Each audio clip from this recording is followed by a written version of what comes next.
وصلی علی رسوله الکریم اما بعد فاعوذ باللہ من الشیطان الرجیم بسم اللہ الرحمن الرحیم واللاتی یأتین الفاحشة من نسائکم فاستشهدوا علیہن اربعة منکم فإن شهدوا فأمسكوهن في البيوت حتى يتوفاهن الموت أو يجعل الله لهن سبيلا واللذان يأتيانها منكم فآذوهما فإن طابا وأصلحا فأعرضوا عنهما إن الله كان توابا رحيما. صدق اللہ العظیم. اللہ تعالیٰ نے اپنا دین آدم علیہ السلام سے بھیجنا شروع کیا اور اپنے آخری نبی حضرت محمد صلی اللہ علیہ وسلم پہ اللہ تعالیٰ نے دین کو مکمل فرما دیا. اللہ نے ایک ہی دین بھیجا، جو دین آدم علیہ السلام کے پاس بھیجا وہی دین اللہ تعالیٰ نے نوح علیہ السلام کے پاس بھیجا، وہی دین اللہ تعالیٰ نے ابراہیم علیہ السلام کے پاس بھیجا، وہی دین اللہ تعالیٰ نے جو ہے حضرت ہود علیہ السلام کے پاس، حضرت صالح علیہ السلام کے پاس، اور وہی دین اللہ تعالیٰ نے حضرت موسیٰ علیہ السلام کے پاس، حضرت عیسیٰ علیہ السلام کے پاس، اور جو ہے باقی تمام نبی اللہ کے ہزاروں میں اللہ کے نبی آئے. بلکہ اللہ تعالیٰ قرآن مجید میں فرماتے ہیں کہ وَلِكُلِّ قَوْمٍ ہَادٍ، کہ دنیا میں جہاں بھی کوئی قوم تھی میں نے اس کے لیے ہادی بھیجے. وَلِكُلِّ أُمَّةٍ رسول، جہاں بھی کوئی امت تھی دنیا کے اندر، جہاں بھی انسان بستے تھے میں نے، اللہ نے کہا وہاں رسول بھیجے. کسی قوم کو، کسی علاقے کو میں نے ہدایت کے بغیر نہیں چھوڑا. یہ اللہ کی بڑی مہربانی ہے کہ اللہ تعالیٰ نے ہماری فطرت کے اندر بھی اسلام رکھا تھا اور وہی حجت پوری کرنے کے لیے کافی تھا. پھر اللہ تعالیٰ نے اپنی مزید مہربانی فرمائی کہ باہر اللہ تعالیٰ نے اپنے برگزیدہ بندے رسول بنا کے، نبی بنا کے انسانوں کی رہنمائی کے لیے بھیجے. ان الدین عند اللہ الاسلام، قرآن مجید میں اللہ کا فرمان ہے کہ اللہ کا دین دین اسلام ہے، اللہ کا پسندیدہ دین دین اسلام ہے، اور اللہ کے پاس اس کے علاوہ کوئی دوسرا دین نہیں ہے. جن لوگوں نے اللہ کے اس دین کے اندر اور رسے نکالے ان کو اللہ تعالیٰ نے کہا کہ یہ لوگ گمراہ ہو گئے. اللہ کا دین ایک ہی ہمیشہ سے رہا، اور اسی لیے قرآن جب مخاطب کرتا ہے باقی قوموں کو تو اس طرح کہتا ہے یا ایھا الذین ہادوا، اے وہ لوگ جو کہ یہودی ہو گئے. یعنی اللہ تعالیٰ نے ان کو یہودی نہیں بنایا تھا، اللہ تعالیٰ نے ان کی طرف بھی دین اسلام ہی بھیجا تھا، لیکن انہوں نے کیا کیا، اللہ کی صراط مستقیم کے اندر اپنی خواہشات کو شامل کیا، اپنی مرضیوں کو شامل کیا، اور علیحدہ سے انہوں نے پگڈنڈی بنا لی. تو اس کو اللہ نے کہا کہ یہ گمراہ ہو گئے، صحیح راستہ سے بھٹک گئے. یہی حال باقی قوموں نے کیا. تو جس دور کے انسان کو جس طرح کی رہنمائی چاہیے تھی، درکار تھی، کیونکہ ہر زمانے کے تقاضے علیحدہ علیحدہ ہیں. انسان کی بنیادی فطرت ایک ہی ہے، اور اللہ کی کائنات یہ بھی وہی ہے جو آدم علیہ السلام کے وقت تھی، آج وہی کائنات ہے، قیامت تک یہی رہنی ہے. لیکن جو زمانے کے تقاضے ہیں، زمانے کی ڈیولپمنٹ ہے، زمانے کی ترقی ہے، وہ علیحدہ علیحدہ ہے، ہر زمانے کی علیحدہ علیحدہ. جو آدم علیہ السلام کے زمانے کے انسان کی ضروریات تھیں، جو ان کی طرز بود و باش تھی وہ اور تھی. جو عیسیٰ علیہ السلام کے زمانے کے انسانوں کی تھی وہ اور تھی، جو آج کے زمانے کی ہے وہ اور ہے، اور آگے یہ بدلتی رہنی. تو اللہ تعالیٰ نے اپنے احکامات بھیجنے کا سلسلہ بھی انسانوں کی صورتحال کو، ان کے حالات کو اور ان کی طرز زندگی کو سامنے رکھتے ہوئے بھیجا. یعنی جو ہدایات اللہ تعالیٰ نے آدم علیہ السلام کے لیے بھیجی، وہ ہدایات اللہ تعالیٰ نے عیسیٰ علیہ السلام اور موسیٰ علیہ السلام اور اپنے آخری نبی صلی اللہ علیہ وسلم کے پاس ویسے نہیں بھیجی. یعنی تدریج انسان کی جس طرح ڈیولپمنٹ ہوتی گئی ہے، انسانی ذہن نشوونما پاتا گیا ہے، ویسے ویسے اللہ تعالیٰ اپنی ہدایت کے اندر تبدیلیاں لاتے گئے. تو پھر اللہ تعالیٰ نے موسیٰ علیہ السلام پہ آخر کار شریعت اتاری. یعنی موسیٰ علیہ السلام سے پہلے اللہ تعالیٰ نے شریعت مکمل نہیں اتاری، کیونکہ انسان اس قابل ہی نہیں تھا. انسان کی سوچ، سمجھ بوجھ اس قابل نہیں تھی کہ اللہ تعالیٰ مکمل شریعت انسانیت کی طرف بھیج دیتا ہے۔ لہٰذا اللہ تعالیٰ نے جو بنیادی تعلیمات تھیں، ایمان کی، پیغمبروں پہ ایمان کی، اللہ کی توحید، وحدانیت، اور جو بنیادی چیزیں دین کی ہیں، آخرت ہے، اور مطلب جو ہے جزا و سزا ہے، جنت و سخین، یہ بنیادی چیزیں، اور اللہ کا ذکر ہے، اللہ کی نماز ہے، اللہ کو یاد کرنا، اور مطلب اس طرح کی جو اللہ کو چیزیں ہر زمانے کے انسان کے لیے اللہ تعالیٰ نے مناسب سمجھی، وہ ہر زمانے کے نبی کی طرف اللہ نے جو بھیجی۔ تو جب موسیٰ علیہ السلام کا زمانہ آیا تو انسانیت اس قدر میچور ہو چکی تھی کہ اب یہ ایک شریعت کی متحمل ہو سکتی تھی، لہٰذا اللہ تعالیٰ نے انسانیت کو شریعت بھیجی جس کا نام تورات تھا، جبکہ باقی جو کتابیں انجیل ہے، زبور ہے، اور مطلب جو ہے باقی صحائف انبیاء کرام پہ آئے، وہ شریعت نہیں تھی، وہ جو ہے زبور کے اندر کچھ حمدیں تھیں، کچھ ترانے تھے جو داؤد علیہ السلام پڑھا کرتے تھے، اور اسی طرح انجیل کے اندر واقعات ہیں اور مطلب اس طرح کے کچھ قصے ہیں، لیکن شریعت نہیں تھی۔ شریعت جو اللہ نے بھیجی موسیٰ علیہ السلام نے بھیجی، اور پھر ان کے بعد جتنے نبی آئے ہیں موسیٰ علیہ السلام کے بعد، وہ اسی شریعت کی طرف دعوت دیتے رہے، اسی کے مطابق انسانوں کے معاملات کا فیصلہ کرتے رہے۔ تو نبی اکرم صلی اللہ علیہ وسلم کی بھی عادت مبارکہ یہی تھی کہ جس بھی معاملے میں اللہ کا حکم نہیں نازل ہوا ہوتا تھا، آپ تورات کی طرف رجوع کرتے، دیکھتے کہ اس میں اللہ کا کیا حکم ہے، آپ اس کی رہنمائی میں جو ہے مسلمانوں کو ہدایت فرماتے۔ تو اب جو ہے یہ جو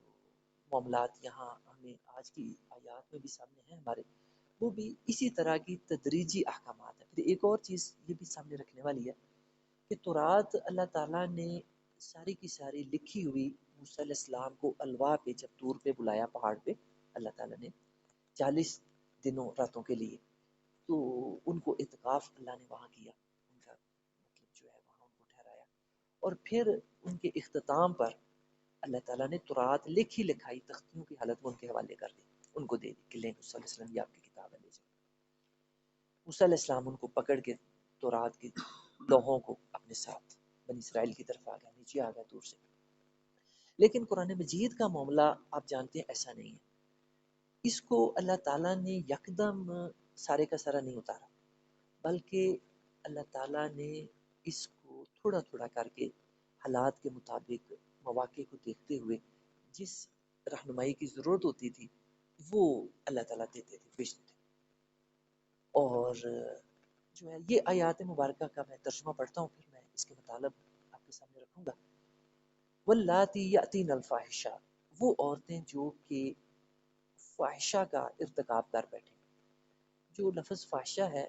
یہ عربی کے اندر بدکاری کے معنوں میں، زنا کے معنوں میں معروف ہے۔ جہاں بھی عرب کے اندر الفاحشہ بولا جاتا ہے تو اس سے مراد بدکاری کو، زنا کو لیا جاتا ہے۔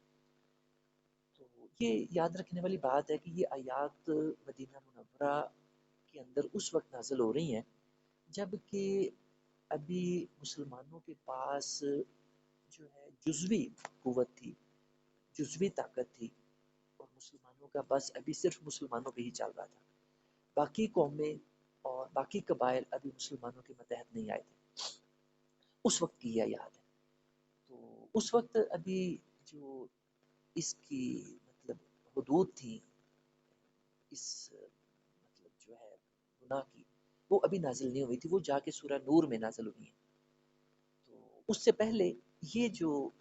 اللہ نے احکام بھیجے ہیں یہ اس وقت کے حالات جو تقاضا کر رہے تھے، جو مسلمانوں کی پوزیشن تھی اس وقت مدینہ منورہ کے ابتدائی دور میں، تو اس وقت کے لحاظ سے یہ احکام مسلمانوں کو ان کی ضرورت تھی۔ تو فرمایا کہ جو عورتیں مطلب بدکاری کا ارتکاب کر بیٹھیں، من نسائکم، تمہاری عورتوں میں سے، تو فاستشہدوا علیہن، تو تم گواہ بنا لو ان پر، اربعۃ منکم، آپس میں سے 4 لوگوں کو۔ یعنی ایک بات یہ سمجھنے والی ہے کہ یہ وہ صورتحال بیان کی جا رہی ہے جس میں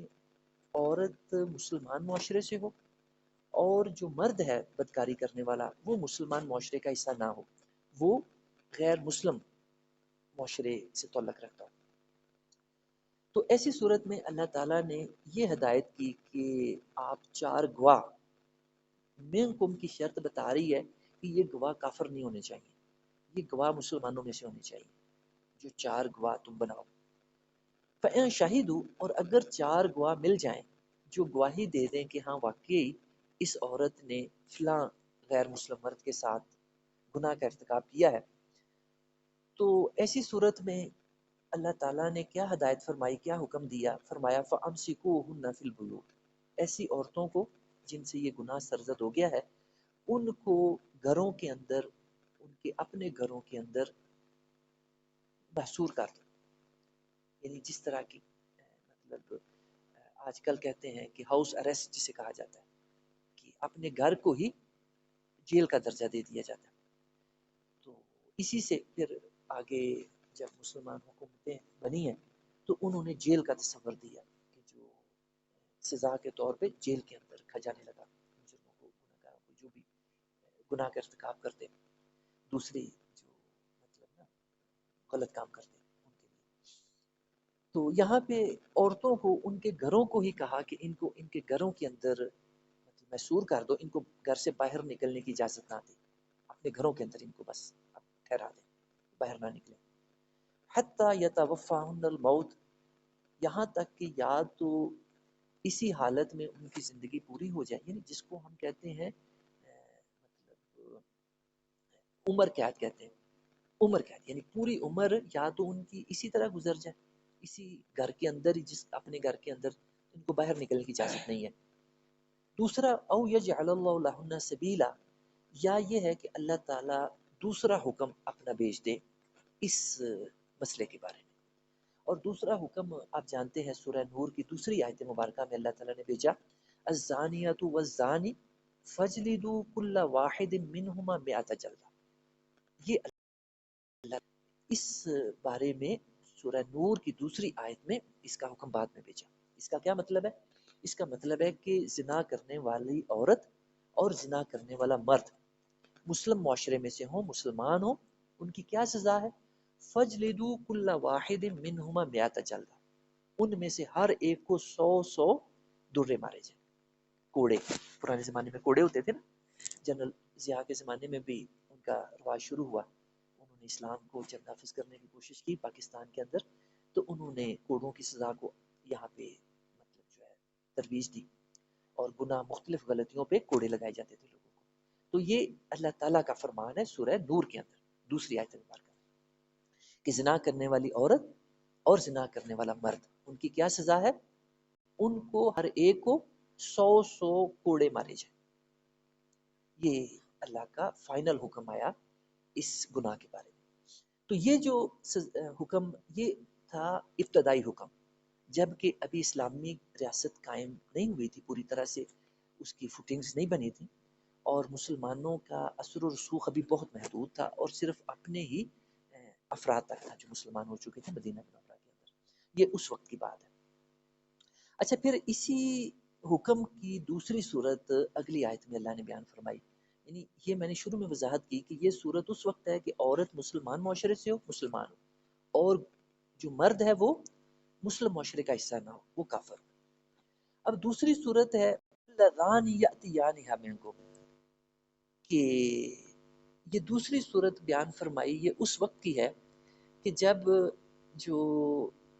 مطلب مرد اور عورت دونوں ہیں، یہ دونوں جب اسلامک اسٹیٹ کا حصہ ہوں، یہ دونوں جب مسلمان ہوں، اس صورت میں یہ دوسری آیت مبارکہ میں اللہ تعالیٰ نے اس صورت کی وضاحت فرمائی۔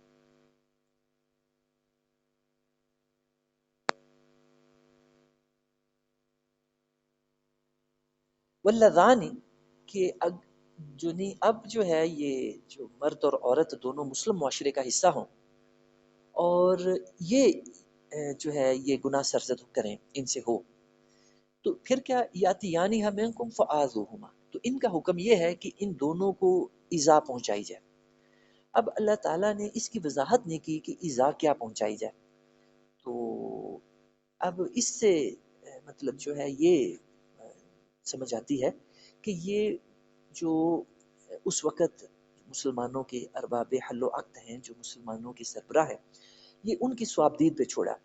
کہ وہ جو مناسب سمجھیں اپنے اس علاقے کے دستور کے لحاظ سے یہ ان کو سزا دے سکتے ہیں، اپنے اس علاقے کا جو بھی ان کا وہاں دستور ہے، معروف ہے،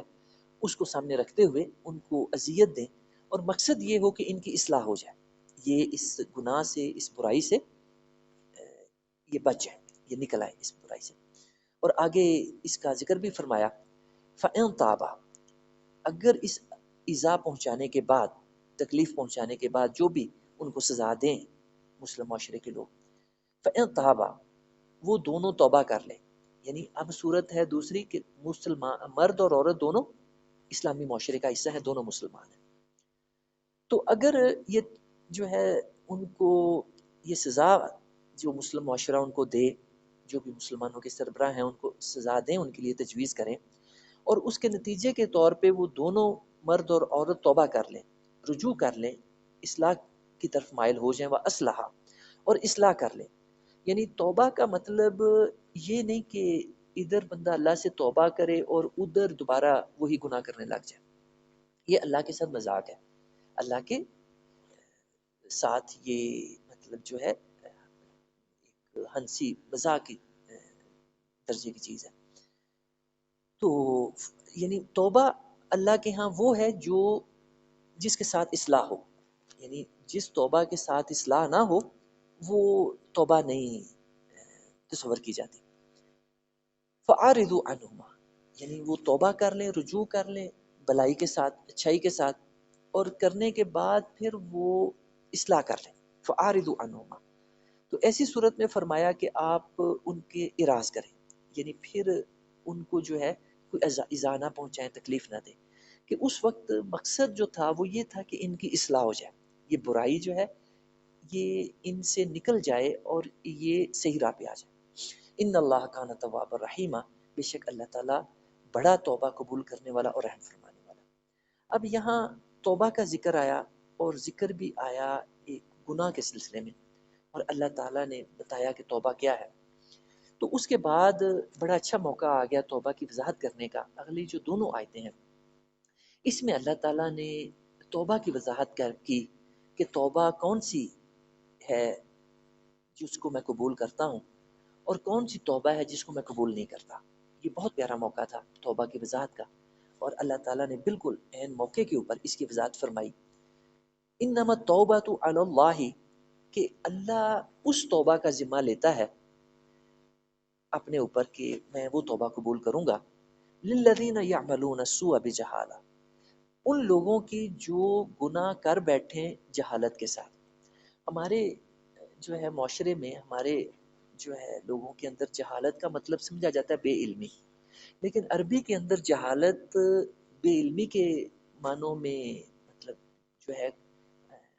ابتدائی طور پہ نہیں استعمال ہوتا، بلکہ جہالت کا مطلب ہوتا ہے جذبات میں آ کے کوئی گناہ، کوئی غلطی، کوئی قصور سرزد کر دینا، جذبات کے اندر آ کے، یعنی جب بھی بندہ جذبات سے مغلوب ہو جائے تو اس کو کہتے ہیں کہ یہ اس وقت جو ہے جہالت کی حالت میں، جہل کر رہا ہے۔ اور اسی وجہ سے عربی کے اندر جو جہالت کا متضاد ہے وہ بے علمی نہیں ہے، بلکہ جہالت علم نہیں ہے، بلکہ جہالت کا جو متضاد ہے وہ حلم ہے، یعنی جو حالت ہے کہ بندہ جذبات سے مغلوب نہیں ہوتا جس وقت، اس کو حلم کہتے ہیں۔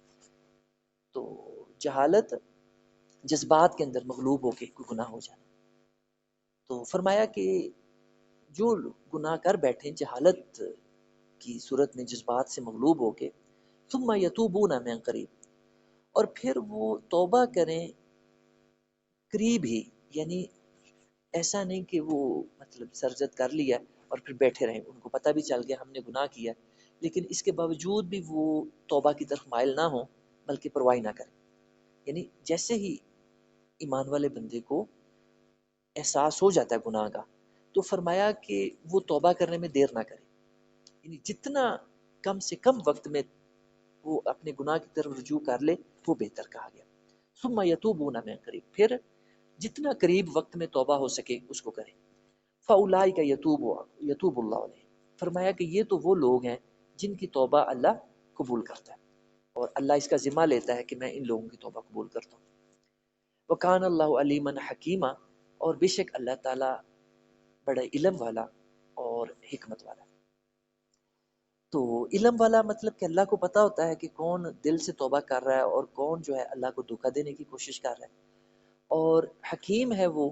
کہ اس مالک کا ہر کام حکمت پر مبنی ہے، اور وہ دانائی میں، عقل مندی میں اور سمجھ بوجھ میں وہ مالک سب سے بڑھ گیا. تو اس میں مطلب ہمیں وضاحت فرمائی اللہ تعالیٰ نے اس آیت مبارکہ میں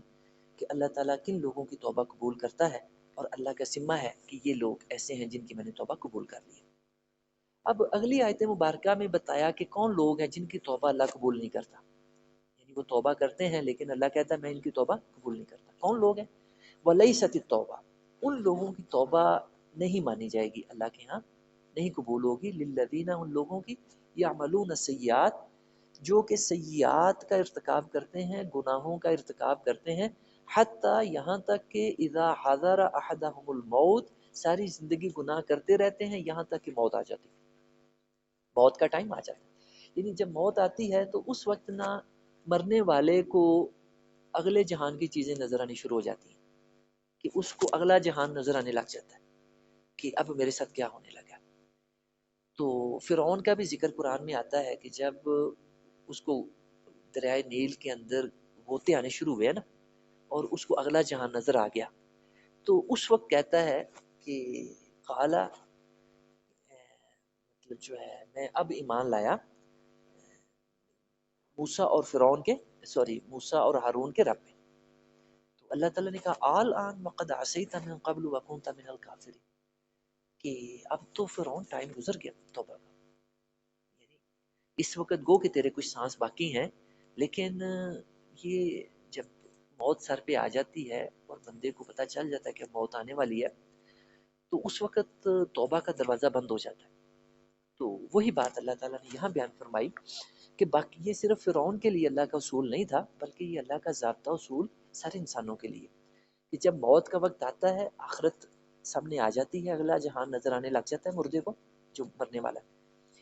تو اس وقت وہ توبہ کرے. تو فرمایا کہ نہیں، وَلَيْسَتِ التَّوْبَةُ، اس وقت توبہ نہیں، اس وقت اللہ قبول نہیں کرتا. قال انی تبت الآن، اس وقت وہ کہنے لگے کہ یا اللہ اب میں توبہ کرتا ہوں. اس وقت فرمایا کہ نہیں، میں اس وقت نہیں قبول کرتا، بس ٹائم گزر گیا. وَلِلَّذِينَ يَمُوتُونَ وَهُمْ كُفَّارٌ، اور نہ ہی فرمایا کہ میں ان کی توبہ قبول کرتا ہوں جو کہ مرتے وقت مسلمان نہ ہوں بلکہ کفر پہ ان کی موت آ جائے. یہ بات بھی سمجھنے والی ہے. تو آپ لوگ کہیں گے کہ جو ہے یہ جو موت ہے یہ کفر پہ کیسے آ سکتی ہے ایک ایمان والے بندے کی؟ یعنی توبہ تو ایمان والے بندے کی ہے نا،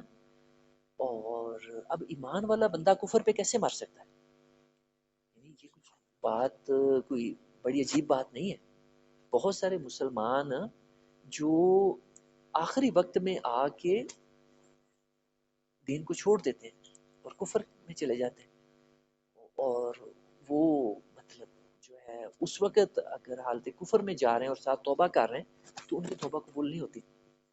ایسے موقع پہ ایک چیز اور بڑی سمجھنے والی ہے کہ جو مسلمان خودکشی کرتے ہیں تو وہ حرام موت ہے، اور وہ ایسی موت ہے کہ اس کی توبہ بھی نہیں مطلب توفیق ملتی. تو کیونکہ وہ اپنی جان کو ختم کر رہے ہوتے ہیں تو اس کے بعد توبہ کی توفیق نہیں ملتی. لہٰذا ایسے لوگ مرتے ہی دوزخ میں، جو خودکشی کرتے ہیں اپنی جان خود مطلب جو ہے نکالتے ہیں، وہ مرتے ہی دوزخ کی کیٹیگری میں، ان کو توبہ کی توفیق نہیں ملتی کیونکہ وہ آخری وقت ان کا مطلب جو ہے حرام موت پہ جا رہا ہے. وہ اگر ساری زندگی اسلام پہ بھی رہے ہوں نا، وہ ساری زندگی مسلمانوں والے کام کرتے رہے ہوں، نیکی کے کام کرتے رہے ہوں، جنتوں والے کام، جنتیوں والے کام کرتے رہے، لیکن آخری وقت خودکشی کر لیں تو ان کے سارے کیے کرائے پہ پانی پھر جاتا ہے. یہ حدیث مبارکہ جو ہے حدیث کی صحیح کتابوں میں آتی ہے، بخاری شریف میں نے خود پڑھی کہ ایک جو ہے تھے مسلمانوں کی طرف اور مسلمان ہی تھے، وہ مسلمانوں کے ساتھ لڑ رہے تھے لڑائی کے اندر، اور بڑی بہادری سے لڑ رہے تھے، اتنی بہادری سے لڑ رہے تھے کہ باقی مسلمان ان کی تعریف کر رہے تھے، اور اللہ کے پیارے نبی صلی اللہ علیہ وسلم کے پاس آ کے کہہ رہے تھے کہ یا حضرت یہ دیکھیں شخص یہ کتنا بہادری سے لڑ رہا ہے، کتنی دلیری سے لڑ رہا ہے، یہ تو بڑا درجے کما گیا، یہ تو جنتی شخص ہے، اتنا بڑا مقام لے کے جائے گا یہ جنت میں، جتنا یہ اس وقت مسلمانوں کی مدد کر رہا ہے، کافروں کے ساتھ لڑ رہا ہے۔ تو اللہ کے نبی صلی اللہ علیہ وسلم نے فرمایا کہ یہ شخص مجھے دوزخی معلوم ہو رہا ہے، یہ شخص دوزخ میں جائے گا۔ تو صحابہ کرام بڑے حیران ہوئے یہ بات سن کے کہ ہم تو دیکھ رہے ہیں کہ یہ ہمارے ساتھ کافروں سے لڑ رہا ہے، اور مطلب مسلمان ہے، اتنی بہادری سے لڑ رہا ہے، اتنے زخم اٹھا رہا ہے، تو نبی علیہ السلام کیوں فرما رہے ہیں کہ یہ دوزخ میں جائے گا؟ تو کچھ جو تھے نا وہ اس کی نا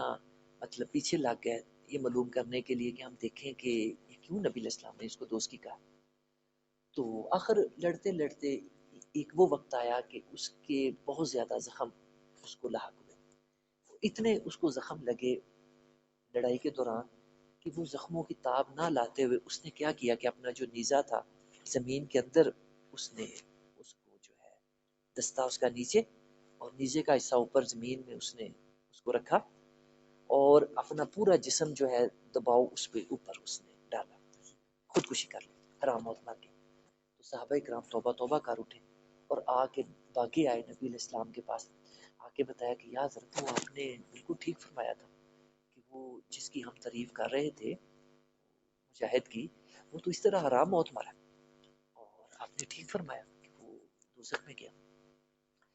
تو بندہ ساری عمر ایسا بھی ہوتا ہے کہ نیکی کے کام کرتا رہتا ہے، جنتیوں کے کام کرتا رہتا ہے، لیکن آخری وقت وہ کوئی ایسی حرکت کرتا ہے، کوئی ایسا کام کرتا ہے کہ وہ اسلام کے دائرے سے نکل جاتا ہے، اور حرام موت یہ جو خودکشی ہے اللہ کا فضل ہے کہ یہ اللہ تعالیٰ نے مسلمانوں کو یہ تعلیم دی، اور اسلامی معاشرے میں یہ ہمیں برائی زیادہ نظر نہیں آتی، یہ بہت کم ہے مسلمان معاشرے کے اندر۔ اس کی وجہ یہی ہے کہ اسلام کی مہربانی ہے، جو اللہ تعالیٰ نے اسلام کی ہمیں تعلیمات دی ہیں یہ اس کی مہربانیوں میں سے ہے، اس کی عنایات میں سے ہے، اس کی رحمت ہے کہ ہمارے معاشرے میں یہ نظر نہیں آتی۔ لیکن جو غیر مسلم معاشرے ہیں وہاں اگر ہم دیکھیں تو وہاں اس کی شرح بہت زیادہ ہے، وہاں روزانہ کئی لوگ خودکشی کرتے ہیں، جو کافر ہے نا وہ روزانہ جب بھی ان کو کوئی بڑا مسئلہ درپیش آتا ہے، کوئی بڑی پریشانی آتی ہے، کوئی کسی معاملے میں ان کا بڑا دل ٹوٹتا ہے یا اور کوئی تکلیف آتی ہے تو وہ اپنے آپ کو ختم کرنے کو ترجیح دیتے ہیں، خودکشی کر لیتے ہیں۔ تو یہ اللہ کی مہربانی ہے، فضل ہے اللہ کا کہ اللہ کی ان تعلیمات کی روشنی میں مسلمان معاشرے میں یہ برائی ہمیں جو ہے نا دیکھنے کو نہیں ملتی، یہ بہت کم ہے۔ تو ابھی جو ہے نا کچھ جو بے دین قسم کے ہمارے لوگ ہیں جن کو دین کا پتہ نہیں ہے، ایمان بہت کمزور ہے، تو جو ہے وہ اس کام کے لیے ایسے ملکوں کا رخ کرتے ہیں جہاں اس کو قانونی طور پہ لیگلائز کیا گیا۔ پاکستان میں اس کو قانونی طور پہ اس کی اجازت نہیں ہے، یعنی قانونی طور پہ ہمارے ہاسپٹل یہ کام نہیں کر سکتے، تو کوئی اور بھی کام اس کو جو ہے نا نہیں، جس کو بھی اس کا مطلب جو ہے وہ پتہ چلے گا تو اس کو سزا ملے گی۔ اسلام قانونی طور پہ اس کی اجازت نہیں ہمارے ملک میں، لیکن باہر کے غیر مسلم ممالک ایسے ہیں کہ جہاں اس کو قانونی طور پہ لیگل کیا گیا، اس کو حق دیا گیا ہے لوگوں کو کہ وہ اپنی اگر جان لینا چاہتے ہیں تو وہ ڈاکٹرز کو پرمیشن دے دیتے ہیں کہ ہمیں کل کر دیں، تو وہ کوئی ان کو ایسا کوئی انجیکشن لگاتے ہیں یا کچھ ایسا کرتے ہیں کہ وہ وہیں بیڈ کے اوپر ہی ہاسپٹل کے اندر ہی جو ہے کل ہو جاتے ہیں۔ تو ہمارے جو کوئی بے دین لوگ ہیں اور ریسورسز اللہ نے دیے ہیں، خوشحال ہیں اور ان کو ان چیزوں کی معلومات ہیں یا شیطان ان کو یہ معلومات پہنچا دیتا ہے، تو جب کوئی ان کو اس طرح کی کوئی بیماری لاحق ہوتی ہے تو وہ اپنے آپ کو کل کرنے کے لیے ان ممالک کے ویزے لیتے ہیں، وہاں جا کے وہ جو ہے کل ہوتے ہیں، تو حرام موت مرتے ہیں، اور دنیا کی زندگی جیسی بھی گزاری آگے ہمیشہ کی ناکامی دوزخ کی زندگی ان کا حصے میں آتی ہے۔ تو یہ چیزیں میں نے اس لیے بتائیں کہ کہیں مطلب جو ہے یہ نہ مطلب آپ لوگ سمجھیں کہ مسلمان کفر پہ کیسے مر سکتے ہیں، اس طرح کفر پہ مرتے ہیں مسلمان۔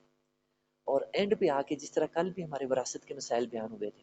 نبی علیہ السلام نے فرمایا کہ میں نے کل اس حدیث مبارکہ کا ذکر کیا تھا کہ ساری عمر جو ہے مسلمان نیکی کے کام کرتا ہے، جنتیوں کے کام کرتا ہے، لیکن اینڈ پہ آ کے آخری وقت میں جو وراثت ہے اس میں اللہ کے حکموں کے مطابق نہیں تقسیم کرتا، اس میں گڑبڑ کرتا ہے، اس میں اللہ کے حکموں کو اپنی مرضی کے مطابق چلانے کی کوشش کرتا ہے، اپنی مرضی سے اللہ کے حکموں کو بدلتا ہے، تو فرمایا وہ ایسا کر کے دوزخوں میں ہو جاتا ہے۔ تو یہ کل میں نے بیان کیا تھا جب وراثت کے مسائل آئے تھے۔ تو آج یہ توبہ کے حوالے سے اللہ تعالیٰ نے بتایا کہ ان لوگوں کی میں توبہ قبول نہیں کرتا جو ساری عمر برے کام کرتے رہے۔ ابھی ہمارے بھی بہت سارے لوگ جوانی کے اندر برے کام جان بوجھ کے کرتے ہیں کہ کوئی نہیں ابھی زندگی پڑی ہے، موت آئے گی تو توبہ کر لیں۔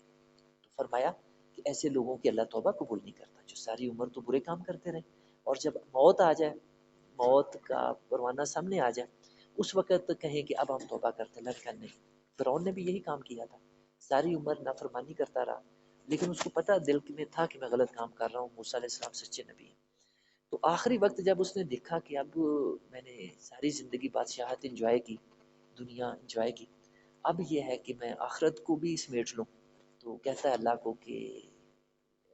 جو ہے نا آمنت برب موسیٰ و ہارون، کہ اب میں موسیٰ اور ہارون کے رب پہ ایمان لے آیا۔ تو اللہ نے کہا نہیں، یہ میرا اصول نہیں ہے، میں موت کے وقت تک توبہ قبول نہیں کرتا، اب جو زندگی تم نے جہاں گزاری ہے اب تم نے وہی تمہارا انجام ہوگا۔ تو لہٰذا ڈرنا چاہیے ان لوگوں کو کہ جو جوانی اپنی نافرمانی میں گزار رہے ہیں اور یہ سمجھے بیٹھے ہیں کہ ہم آخری وقت میں توبہ کر لیں گے۔ ایک تو یہ بات ہے کہ آخری وقت کا پتہ کیا ہے کہ کب آنا ہے کسی کو، کہ کب نہیں آنا، موت کا کوئی پتہ نہیں، کسی لمحے آ جائے۔ تو لہٰذا جو ہے یہ سوچ شیطان کا دھوکہ ہے، یہ چیز سامنے رکھی جائے اس چیز کو کہ یہ جو خیال ہے یہ شیطان کا دھوکہ ہے، فراڈ ہے، وہ فریب دے رہا ہے مسلمانوں کو کہ تم بعد میں توبہ کر لینا جب زندگی ختم ہونے لگے۔ پھر دوسری چیز یہ ہم نے عام طور پہ دیکھی ہے کہ جو بندہ ساری زندگی گناہ کے کام کرتا ہے نا، آخری وقت میں اس کو اگر کہو بھی نا کہ تم دین کی طرف آ جاؤ، توبہ کی طرف آ جاؤ، تو وہ نہیں آتا۔ وہ کہتا ہے کہ میں نے ساری زندگی تو نافرمانی کی ہے، اب میں توبہ کیوں کروں،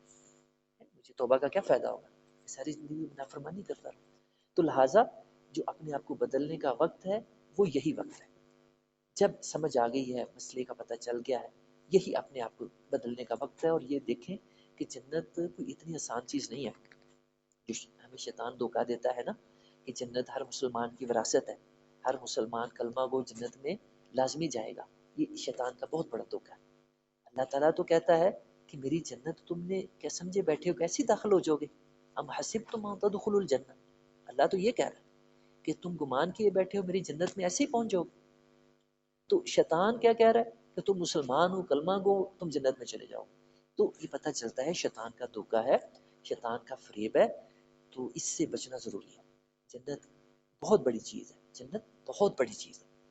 تو جتنی چیز بڑی ہوتی ہے اتنی اس کے لیے محنت زیادہ کرنی پڑتی ہے۔ دنیا میں دیکھیں کوئی چیز حاصل کرنی ہو تو کتنی محنت کرنی پڑتی ہے، جو چیز جتنی بڑی ہو اس کے لیے اتنی زیادہ محنت کرنی پڑتی ہے۔ تو اسی طرح جنت یہ بہت بڑی چیز ہے، تو اس کے لیے اللہ تعالیٰ کہتا ہے کہ آپ کوشش کریں، محنت کریں، اس کے درجے کی کوشش کریں۔ اور یہ جو مطلب ہماری عوام کے اندر شیطان نے دھوکہ پھیلایا ہوا ہے کہ تم کلمہ کو ہو، مسلمان ہو، لازمی جنت میں جاؤ گے، میں آپ کو اس کی حقیقت بتاتا ہوں کیا ہے۔ وہ اصل میں یہ ہے کہ مسلمان جو اپنا ایمان بچا کے لے جائیں گے، ایک تو اب یہ بات ہے کہ جو مسلمان آج کل نافرمانیاں کر رہے ہیں نا اللہ کی، ان کا ایمان بچانا بہت بڑا مشکل ہے۔ شیطان نے آج کل ایمان بچانا بڑا مشکل کر دیا۔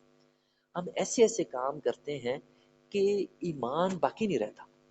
ایسی ایسی اللہ کی نافرمانیاں کرتے ہیں، اللہ کے مقابلے میں خود کو ہم نے خدا بنایا ہوا، اپنی خواہشات کو، اپنی سوچ کو، اپنی فکر کو، اور ہم نے جو ہے اپنے خیالوں کو جس کی ہم پیروی کرتے ہیں، اپنی خواہشات کو، اپنی سوچ کو، اپنے ارادوں کو خدا بنایا، اور اس کو اللہ نے شرک کہا۔ یعنی ہم کام ایسے ایسے کر رہے ہیں کہ ان کے مقابلے میں نظر نہیں آتا ایمان بچتا ہوا۔ شیطان کا ہدف ہمارا ایمان ہے، اس نے جو چیلنج دیا ہوا ہے نا اللہ کو کہ یا اللہ اس انسان کی خاطر تو نے مجھے راندہ درگاہ کیا، تو میں اب اس کو بہکا کے چھوڑوں گا، اس کو میں ثابت کر کے چھوڑوں گا کہ یہ انسان اس عزت کے، اس تکریم کے لائق نہیں تھا جو تو نے اس کو دے دیا۔ وہ پیچھے پڑا ہوا، اور میں خود بڑا ڈرتا ہوں مسلمانوں کی حالت دیکھ کے کہ جو مسلمان کام کر رہے ہیں یہ ایمان بچنا نظر نہیں آتا۔ جب دنیا سے آنکھیں بند ہوں گی نا تو ایمان کی رتی پاس نہیں ہوگی، ایمان ساتھ نہیں جائے گا۔ تو اللہ معاف کرے، یہ مطلب جو ہے بڑی مطلب جو ہے فکر کرنے والی چیز ہے۔ صحابہ کرام نے پوچھا کہ یا حضرت اگر ہماری لکھا جا چکا ہے مقدر میں جنت دوزخ تو ہم عمل کیوں کریں؟ اللہ کے پیارے نبی صلی اللہ علیہ وسلم نے فرمایا کہ اے میرے پیارے صحابہ، اپنے عملوں کو دیکھو، تم جس طرح کے عمل کر رہے ہو نا سمجھو کہ تمہارا مقدر وہی لکھا ہوا۔ اگر تم نیک کام کر رہے ہو، جنتیوں والے کام کر رہے ہو، تو سمجھو کہ تمہارا جنتیوں میں نام لکھا ہوا۔ اور اگر تم دوزخیوں والے کام کر رہے ہو، نماز نہیں پڑھ رہے، قرآن نہیں پڑھ رہے، اللہ کے کسی حکم کی پرواہ نہیں کر رہے، اپنی مرضی سے زندگی گزار رہے ہو جانوروں کی طرح، تو فرمایا کہ پھر سمجھ جاؤ کہ تمہارا دوزخیوں میں ہی نام لکھا ہوا، تم اسی راہ پہ چل رہے ہو۔ یعنی آپ کا فرمانا یہ تھا کہ بندہ جس راہ پہ چل رہا ہوتا ہے نا اس کا نام وہی لکھا ہوا ہے، مقدر میں اس کے وہی جنت دوزخ لکھی ہوئی ہے۔ تو یہ جو ہے بڑی آگاہ ہونے کی ضرورت ہے، اپنے اعمال کو صحیح کرنے کی ضرورت ہے اور صحیح راہ پہ آنے کی ضرورت ہے۔ اچھا، یہاں پہ اللہ تعالیٰ نے دو صورتیں تو بتا دی کہ ایک بتا دیا میں توبہ کن کی قبول کرتا ہوں، اور ساتھ یہ بھی بتا دیا کہ میں کن کی قبول نہیں کرتا۔ اب تیسری صورت ایک یہ ہے کہ جو لوگ گناہ سرزد ہوتے ہیں فوری توبہ کی توفیق نہیں ملتی۔ اللہ نے کہا کہ میں توبہ قبول ان کی کرتا ہوں جو گناہ کرتے ہی جیسے ان کو اس کا احساس ہو جائے وہ فوری توبہ کر لیں، میں ان کی توبہ قبول کرتا ہوں، یہ اللہ نے ضمانت دی۔ لیکن یہ صورت نہیں بیان کی کہ جن لوگوں کو فوری توبہ کی توفیق نہ ہو اور وہ آگے ان کو تخیر ہو جائے توبہ کرنے میں، تو ان کے ساتھ کیا بنے گا، اس صورت کی اللہ تعالیٰ نے وضاحت نہیں فرمائی یہاں پہ۔ تو اس کو علماء کرام فرماتے ہیں کہ اللہ تعالیٰ نے بین الخوف والرجاء اس چیز کو رکھ دیا کہ جو ہے اب اس میں یہ ہے کہ بندہ اپنے اعمال کو ٹھیک کرے، اللہ سے معافی مانگے، استغفار کرتا رہے، اور اللہ سے جو ہے مانگتا رہے معافی جتنی ہو سکتا ہے۔ علماء کرام بیان فرماتے ہیں کہ اگر بندہ اللہ سے ڈر کے پھر باقی زندگی گزارے گا تو ہم اللہ سے امید کریں گے کہ اللہ تعالیٰ مغفرت فرما دے گا۔ لیکن اگر وہ بندہ مزید دلیر ہو جائے گا اور پرواہ نہیں کرے گا تو پھر معاملہ جو ہے ڈرنے والا ہے، کیونکہ اللہ کے اصول بڑے بے لاگ ہیں، اللہ کے اصولوں کے اندر روح رعایت نہیں ہے۔ یہ جب نافذ ہوتے ہیں تو اس سے نبیوں کے بیٹے بھی نہیں بچتے، نبیوں کی بیویاں بھی نہیں بچتی، اور جو ہے نبیوں کے رشتہ دار بھی نہیں بچتے۔ اللہ کے اصول اتنے جو ہے اٹل، تو لہٰذا ہماری کوئی اللہ سے رشتہ داری نہیں ہے، کوئی جو ہے ہماری مطلب اور کوئی ایسی ہماری پسند نہیں ہے کہ ہم مطلب جو ہے جو سامنے رکھ سکیں، لہٰذا اعمال کو ٹھیک کرنے کی ضرورت ہے۔ یہ اللہ تعالیٰ نے یہاں پہ ہمیں رہنمائی فرمائی۔ اور اس کے بعد وہی مضمون جو کہ کل کی ہماری نشست میں چلا ہوا تھا وراثت کے حوالے سے، اس کی بہت اچھی اللہ تعالیٰ نے کل وضاحت فرمائی کہ وراثت کا کیا طریقہ کار ہے، کن کن کے کیا کیا حصے ہیں۔ اب یہاں پہ کچھ خرابیوں کی وراثت کے حوالے سے جو عرب کے اندر رائج تھیں ان کی اللہ تعالیٰ نے اصلاح فرمائی، اور یہ توبہ کے حوالے سے بھی یہ مضمون مطابقت رکھتا ہے۔ اور جو ہے اب یہ بھی میں چیز بتا دوں کہ یہ جو اللہ تعالیٰ مطلب جن مسائل کی طرف نشاندہی کرنے لگے ہیں نا یہ سارے عرب میں رائج نہیں تھا، کیونکہ یہ بہت سخت مسائل ہیں۔ تو عرب کے لوگ سارے اتنے بیوقوف نہیں تھے، ان کے اندر بہت اچھے لوگ بھی تھے، بہت شریف لوگ بھی تھے، اور سمجھدار لوگ بھی تھے۔ یا ایھا الذین آمنوا، اے ایمان والو، لا یحل لکم ان ترثوا النساء، تمہارے لیے حلال نہیں ہے کہ جب کوئی انسان مر جائے تو اس کی بیویوں کو، اس کی عورتوں کو بھی تم وراثت میں شامل کر لو، کرہا، زور زبردستی کے ساتھ، جبر کے ساتھ۔ یعنی یہ مسئلہ سنتے ہی پتہ چل جاتا ہے کہ یہ مسئلہ سارے لوگوں کے اندر رائج نہیں تھا، یعنی یہ کچھ عرب کے بڑے مطلب گرے ہوئے درجے کے جو کچھ مطلب خاندان تھے، جو کوئی لوگ تھے، ان کے اندر یہ رواج پایا جاتا تھا کہ جب ایک بندہ کی موت واقع ہوتی تو جہاں اس کا ترکہ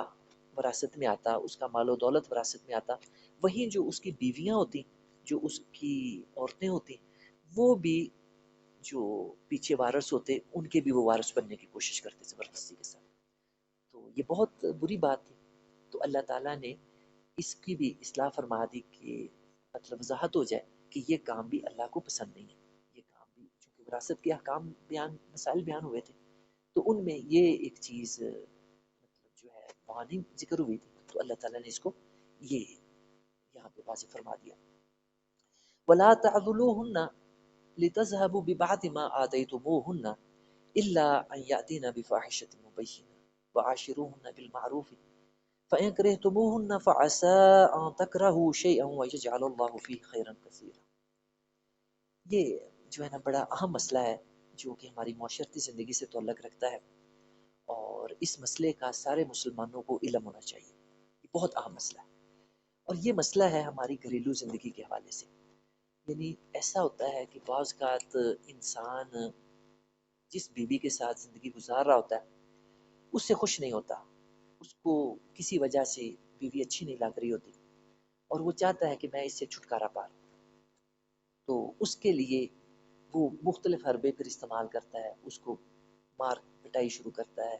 اس کو باتوں کے ساتھ اذیت دینے کی کوشش کرتا ہے، اور حربے استعمال کرتا ہے کہ جو ہے میں اس سے جان چھڑا لوں. اور مقصد کیا ہوتا ہے ان کا کہ جو ہے میں اس سے جان بھی چھڑا لوں، اور جو اس کو میں حق مہر دے بیٹھا ہوں وہ بھی مجھے واپس مل جائے. یعنی وہ عورت ہی میرے آگے ہاتھ جوڑے کہ بھی میں تمہارے ساتھ نہیں زندگی گزارنا چاہتی، تو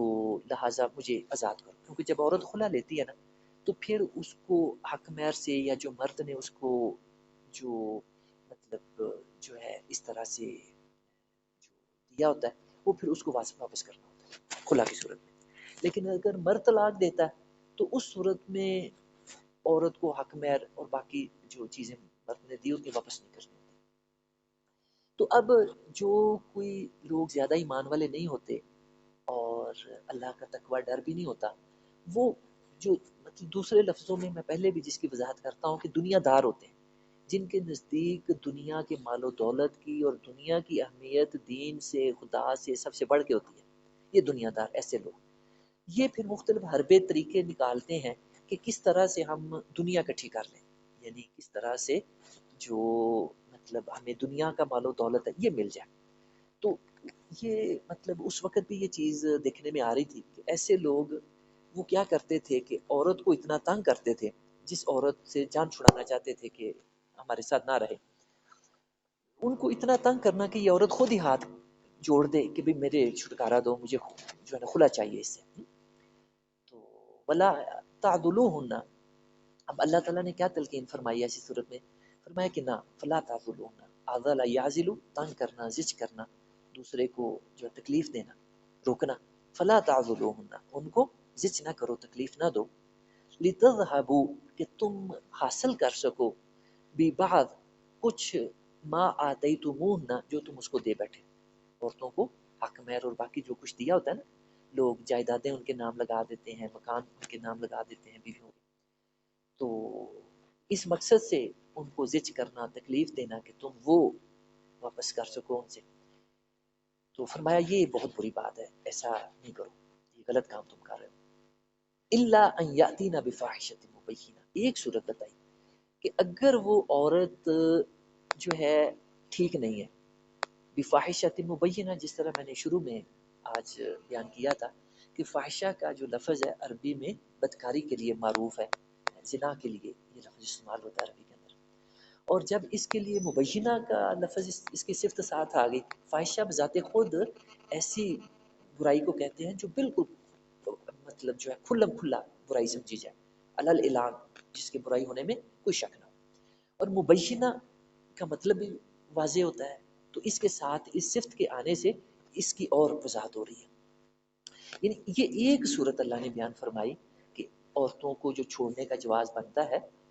یہ ایک ہے کہ اگر ان کے اندر یہ صفت پائی جائے کہ وہ اپنی عصمت کی، اپنی عزت کی حفاظت نہ کرنے والی ہوں، تو پھر یہ صورت ہے کہ تم ٹھیک ہے، پھر مطلب جو ہے ان سے چھٹکارا پا لو. وہ عاشروہن بالمعروف، جس طرح میں نے شروع میں بتایا تھا کہ یہ آیت مبارکہ بڑی اہم ہے، اور جو اس میں مسئلہ بیان ہوا ہے یہ سارے مسلمانوں کے علم میں آنا چاہیے، سارے مسلمانوں کو پتہ ہونا چاہیے کہ اللہ کو کیا چیز پسند ہے. اللہ کو پسند ہے کہ عورت کے اندر اگر جو ہے فاحشہ کی برائی نہیں ہے تو پھر اس کو نہ چھوڑا جائے. یہ بہت بڑا مسئلہ میں بیان کر رہا ہوں، یہ لوگوں کو جو ہے نا نہیں پتہ، اکثریت کو اس مسئلے کی سمجھ نہیں ہے کہ اللہ کو جو پسندیدہ چیز ہے وہ کیا ہے، کہ اگر عورت اپنی عصمت کی حفاظت کرنے والی ہے تو پھر اس کو نہ چھوڑو. میری بات کی سمجھ آ رہی؟ یہ میں بہت بڑی بات بتا رہا ہوں. وہ عاشروہن بالمعروف، اللہ تعالیٰ کہہ رہا ہے کہ ایسی صورت میں معروف کے مطابق ان عورتوں کے ساتھ زندگی گزارو. یعنی آج کل جو لوگوں نے ذرا کوئی عورت کی بات پسند نہ آئے، کوئی اس کی ادا پسند نہ آئے، کوئی اس کا رنگ روگن پسند نہ آئے، یا جو ہے اس کا کوئی طریقہ پسند نہ آئے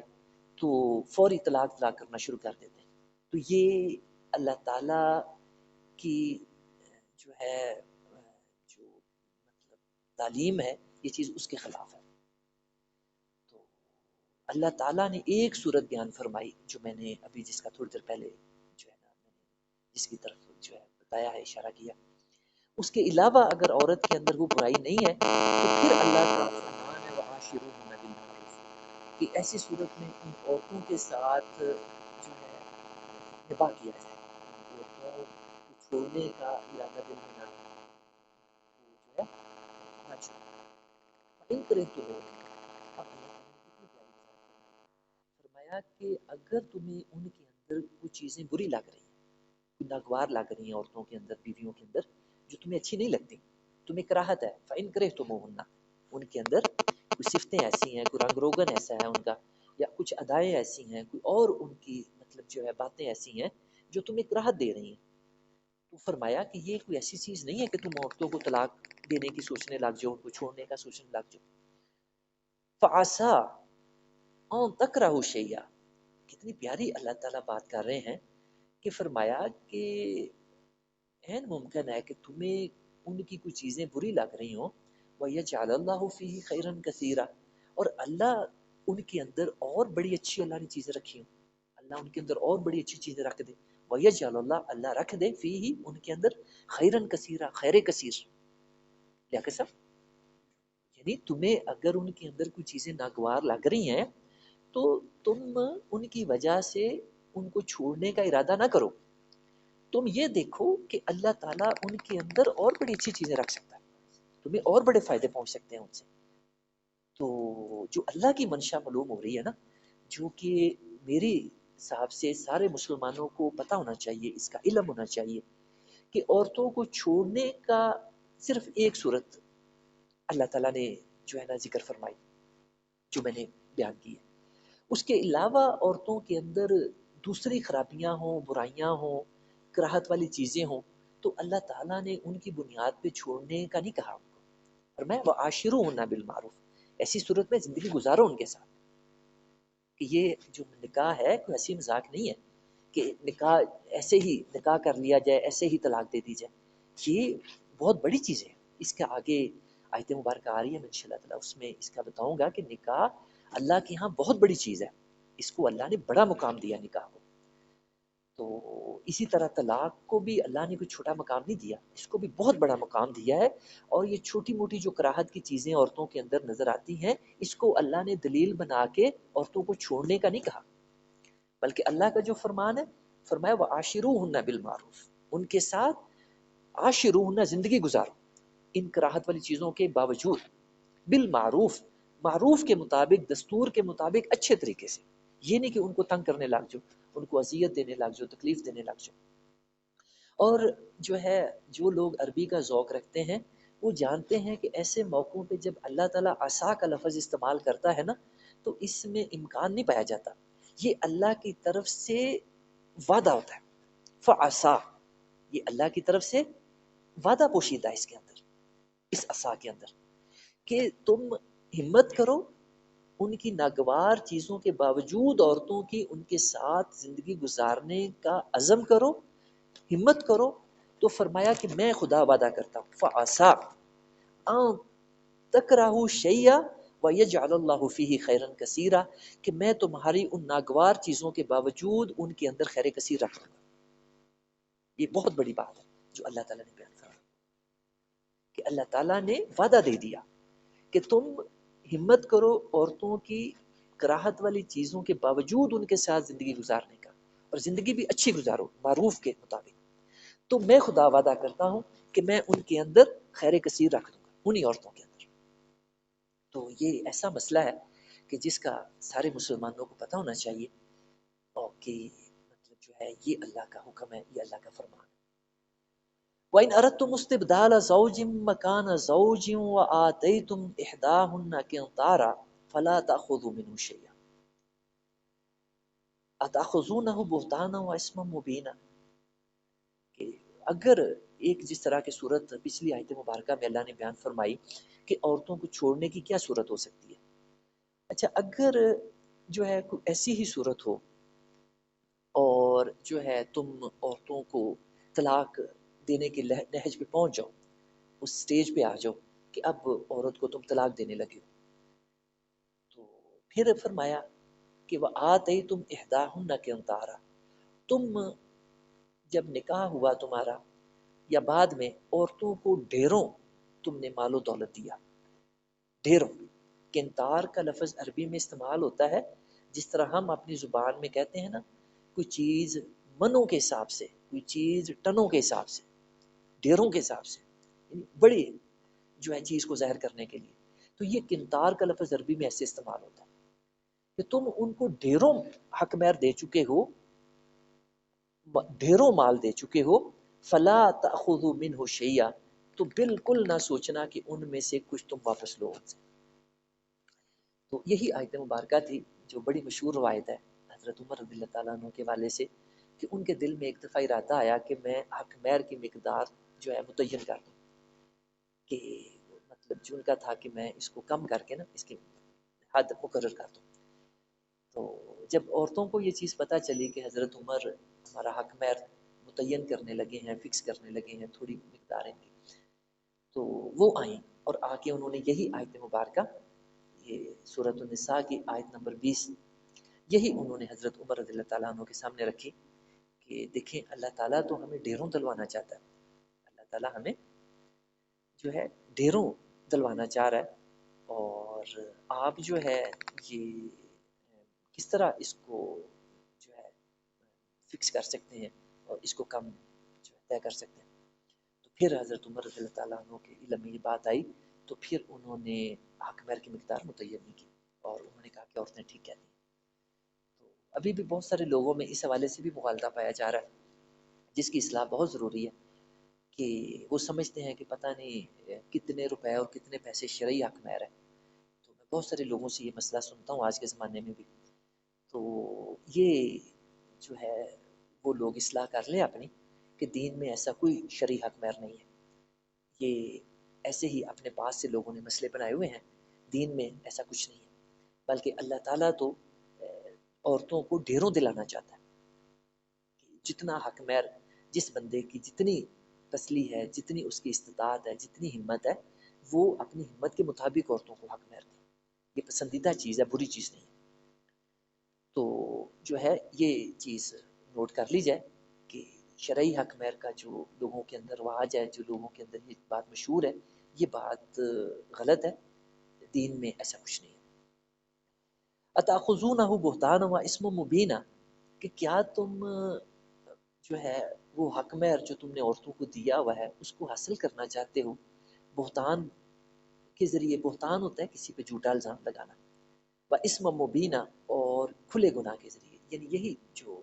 مطلب پچھلی آیت مبارکہ میں بھی اللہ تعالیٰ نے روکا کہ تم ایسے حربے استعمال نہ کرو کہ جن کے ذریعے تم عورتوں کو مجبور کر دو کہ وہ خود ہاتھ جوڑیں کہ ہمیں آزاد کرو، ہمیں اس مرد سے آزادی چاہیے، ہم اس کے ساتھ نہیں رہنا چاہتے ہیں، اور تمہارا مقصد یہ ہو کہ اس کے ذریعے مجھے حق مہر جو ہے واپس مل جائے۔ تو فرمایا یہ تمہاری شان کی، مردانہ شان کے خلاف ہے بات، اس ایسے کام نہ کرو اور ایسا نہ سوچو، اس لائن پہ نہ سوچو، اور ایسی حرکتیں نہ کرو جو ہے تمہیں یہ چیز واپس لینے کی طرف ابھاریں.